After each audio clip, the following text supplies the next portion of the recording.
हाय मित्रांनो, मी प्रियांशू. गडकिल्ले पाहिलेला माणूस या आपल्या यूट्यूब चॅनलमध्ये पुन्हा एकदा सहर्ष स्वागत करत आहोत. मित्रांनो, आपण आज आलो आहोत रामशेज किल्ला या ठिकाणी. तर आज पूर्णपणे रामशेज किल्ला एक्सप्लोर करणार आहोत. चला तर मग.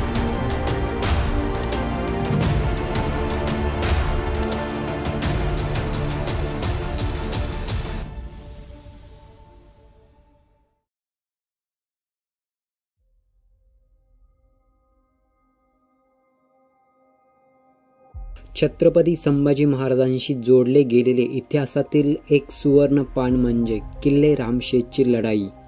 छत्रपती संभाजी महाराजांच्या मावळ्यांनी तब्बल 65 महिने हा किल्ला झुंजवत ठेवला होता.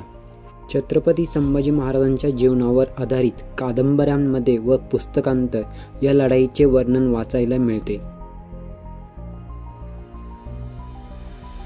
मराठा साम्राज्यातील बरेचसे किल्ले सह्याद्रीच्या दऱ्याखोऱ्यांत व घनदाट झाडींमध्ये होते. रामशेज किल्ला मात्र यास अपवाद ठरतो. नाशिक शहरालगत असलेला हा किल्ला मैदानी प्रदेशात आहे. संपूर्ण नाशिकमधून या किल्ल्याचे दर्शन करता येते. मूर्ती लहान पण कीर्ती महान ही उक्ती सार्थ ठरवणारा किल्ला म्हणजे रामशेज. छत्रपती शिवरायांचे सेनापती पेशवे मोरोपंत पिंगळे यांनी 1671 ते 72 मध्ये रामशेज किल्ला काबीज केला होता. तेव्हापासून हा किल्ला मराठा साम्राज्याचा एक भाग होता. रामशेज हा किल्ला मोकळा जमिनीत जास्त जंगल नसलेला किल्ला होता. औरंगजेबाने विचार केला की आपल्या सैन्याचे मनोधैर्य वाढवण्यासाठी रामशेज सारखा सोपा किल्ला सुरुवातीलाच काबीज करणे योग्य ठरेल. किल्ले रामशेजच्या लढाईचे वर्णन सर्वप्रथम मुघलांच्या कागदपत्रांत वाचायला मिळाले व खरा इतिहास उजेडात आला. छत्रपती शिवाजी महाराजांच्या निधनानंतर मराठी शाहीला सहज नामोहरम करता येईल या उद्देशाने औरंगजेबाने शहाबुद्दीन फिरोज जंग या सरदाराला महाराष्ट्राच्या मोहिमेवर पाठवले होते.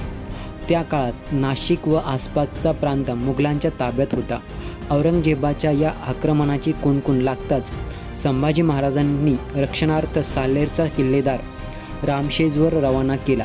ऐतिहासिक कागदपत्रांमध्ये रामशेजच्या किल्लेदाराचे स्पष्ट नाव सापडत नाही, परंतु बहुतांश इतिहासकारांच्या मते सूर्याजी जेदे हे रामशेजचे किल्लेदार होते.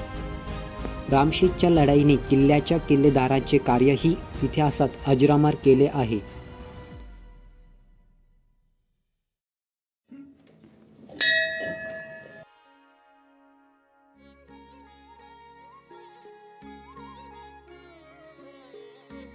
रामशेज या शब्दाचा अर्थ रामाची शय्या असा होतो.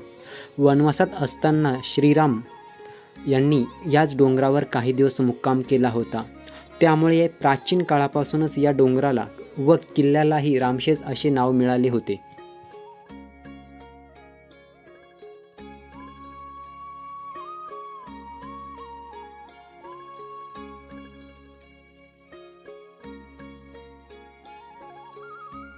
आपण बघत असलेलो हे मंदिर गुहेमध्ये कोरलेले आहे.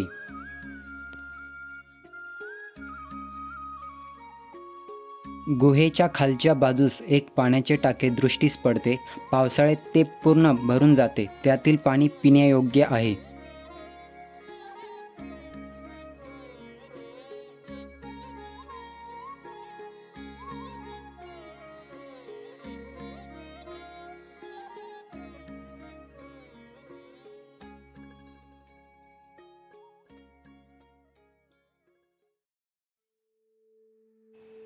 समुद्र सपाटीपासून हा किल्ला 3270 मीटर उंचीवर आहे, परंतु प्रत्यक्षात पायथ्यापासून त्याची उंची अधिक नसल्याने कोणत्याही ऋतूत हा किल्ला नजरेस पडतो.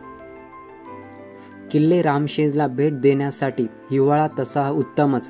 वातावरण साफ असल्याने आजूबाजूचा मोठा परिसर निहाळता येतो.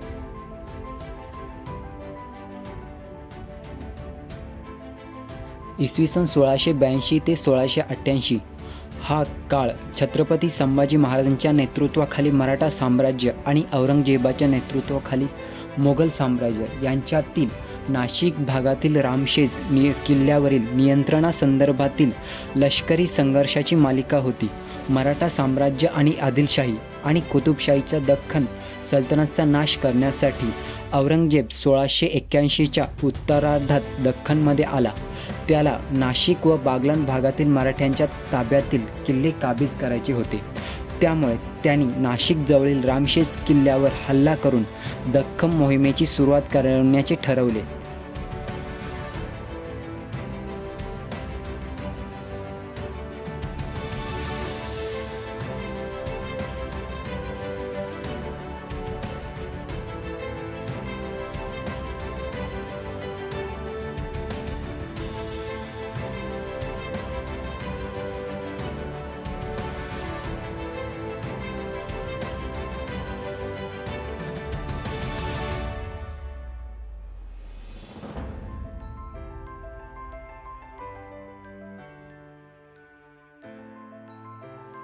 औरंगजेबाचा सरदार फिरोज जंग रामशेजवर चाल करून आला तेव्हा किल्ल्यावर केवळ 600 मावळे होते.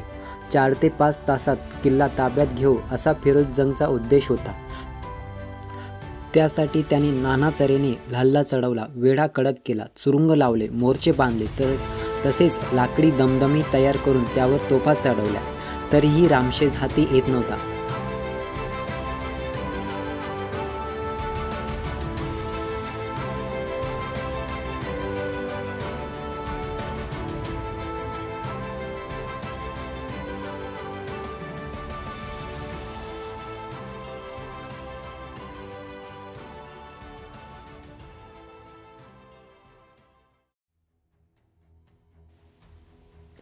गडावरच्या मावळ्यांनी गोफणीच्या दगडांच्या साहाय्याने प्रतिकार चालू ठेवला होता.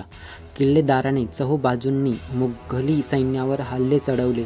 मुघलांचे मनसुबे धुळीस मिळवले गेले. मग वेढा फोडण्यासाठी संभाजीराजांनी 5 ते 6 हजारांची फौज पाठवली. युद्ध झाल्यावर मात्र मुघलांना माघार घ्यावी लागली आणि फिरोज जंग किल्ल्याचा वेढा सोडून जुन्नरला निघून गेला. नंतर औरंगजेबाने बहादूर खानाला रामशेजला पाठवले. किल्ला जिंकण्यासाठी त्याने मांत्रिकाचा अवलंब केला, परंतु त्यास अपयश आले. मुघली सैन्याचा धीर मात्र सतत 4 वर्षाच्या अपयशाने खचून गेला होता.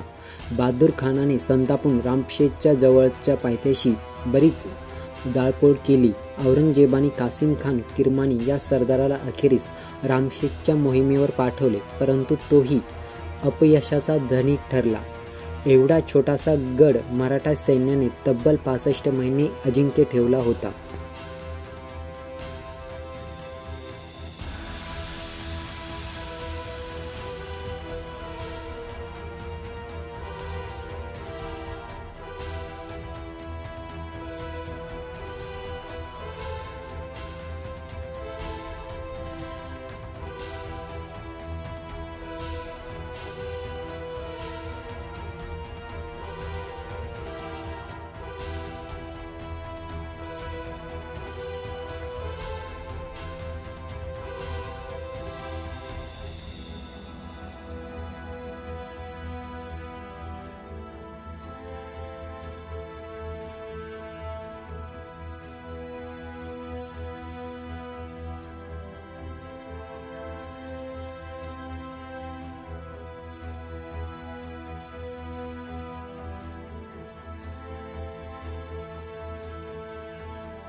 किल्ल्याच्या दुसऱ्या टोकाकडे जाण्यासाठी माचीवरून परत मागे फिरावे लागते. या टोकाचा परिसर पहिल्यापेक्षा अधिक उंचवट्याचा आहे. थोडे वर चढून आल्यावर आपण एक सपाटीवर येऊन पोहोचतो.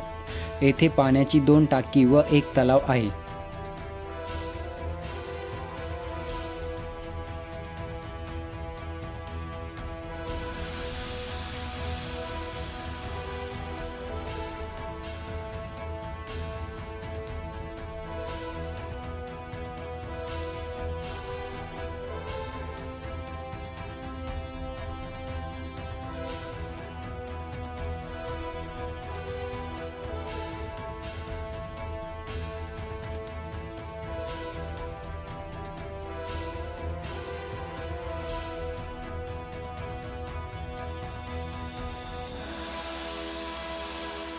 तलावापासून थोडे पुढे चालत गेल्यास एक देवीचे मंदिर दृष्टीस पडते.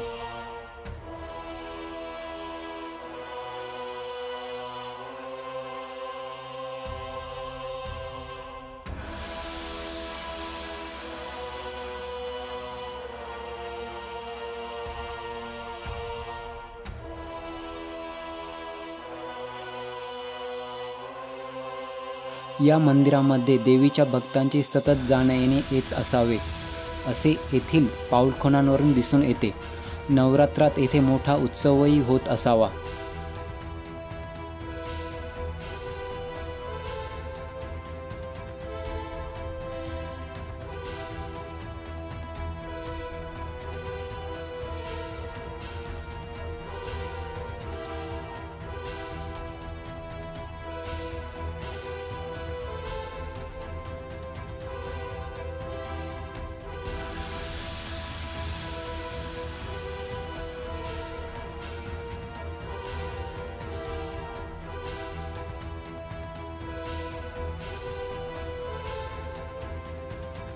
रामशेज पाहताना एक गोष्ट मात्र ध्यानात येते की या किल्ल्याची रचना ही साधी आहे, परंतु तरीही मराठ्यांनी 5.5 वर्षे हा किल्ला झुंजवत ठेवला होता. यावरूनच त्यांच्या पराक्रमाची प्रचिती येते. किल्ल्यावरील अवशेष मात्र पडझडीत नष्ट होण्याच्या मार्गावर आहेत. मराठ्यांच्या पराक्रमाची माहिती पुढच्या पिढीपर्यंत पोहोचवावी यासाठी या किल्ल्याचे जतन संवर्धन ही आवश्यक बाब आहे.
मित्रांनो, किल्ले रामशेज हा व्हिडिओ तुम्हाला कसा वाटला हे कमेंट करून नक्की कळवा. सोबतच व्हिडिओला लाईक करा. आपल्या मित्रपरिवारापर्यंत हा व्हिडिओ नक्की शेअर करा. सोबतच चॅनलला सबस्क्राईब करायला विसरू नका. जय शिवराय, जय शंभूराजे.